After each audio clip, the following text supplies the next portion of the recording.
Hello बच्चों, चलिए प्रश्न को देखते हैं। प्रश्न है, बिंदुओं के युग्मों के बीच की दूरियां ज्ञात कीजिए।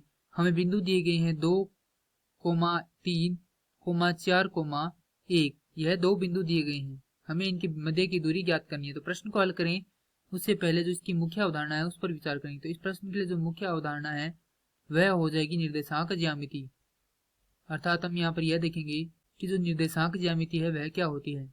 तो यह हो जाएगी किसी बिंदु को निर्देशांकों द्वारा व्यक्त करना निर्देशांक ज्यामिति कहलाती है।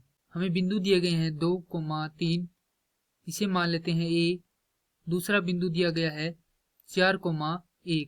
तो हमें यहाँ पर दो बिंदुओं के निर्देशांक दिए गए हैं, हमें इनके मध्य की दूरी ज्ञात करनी है। तो जो दूरी सूत्र होता है वह होता है वर्गमूल x1 घटाव x2 का वर्ग योग y1 घटाव y2 का वर्ग। तो यहाँ से x1 का मान हमारे पास है 2 और y1 का मान हमारे पास है 3, x2 का हमारे पास मान है 4 और y2 का मान हमारे पास है 1। तो यह मान इस दूरी सूत्र में रख देते हैं। तो यहाँ से प्राप्त होगा ए बी, यानी इनके बीच की दूरी को क्या लिख देते हैं हम, ए बी लिख देते हैं। वह हमें प्राप्त होगी x1 अर्थात 2 घटाव 4 का वर्ग योग 3 घटाव 1 का वर्ग।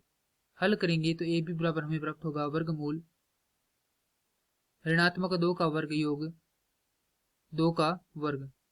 तो ए बी बराबर हमें प्राप्त होगा वर्गमूल 4 योग 4, अर्थात ए बी बराबर प्राप्त होगा वर्गमूल 8। ए बी का मान हमारे पास आ जाएगा 2 वर्गमूल 2 इकाई। तो यह इस प्रश्न का उत्तर है। मैं आशा करता हूँ कि यह प्रश्न आपको समझ में आया होगा। धन्यवाद।